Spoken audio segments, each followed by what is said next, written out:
Limang bagay na pinalitaw ng mga Duterte nitong mga nakaraang araw. Una, nasaksihan natin kung gaano kawalang alam sa batas ang mga nakaupo ngayon. Imagine humantong pa, aapuntong ni-lecturean pa sila.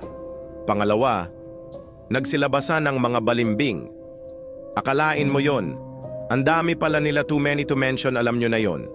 Pangatlo, hindi naman pala mahirap ang Pilipinas. Sa sobrang yaman pala natin, kahit maging tamad ka na lang, ay bibigyan ka ng sustento ng gobyerno. Naksayuda pa nga. Pang-apat, nalaman natin ang mga background ng mga tao sa Kongreso, Senado, at iba pang ahensya. Lagi kasi silang laman ng balita, kaya napa-research tayo sa kanila. Yung iba na bulaga, na ang dami pala nilang mga kaso, karamihan pa ay convicted. Panglima, iyakin pala ang mga yon. Sila na nagsabi na makialam tayo sa issue dahil tayo ang bumoto sa kanila. Nung binatikos na, ay nagsiiyakan.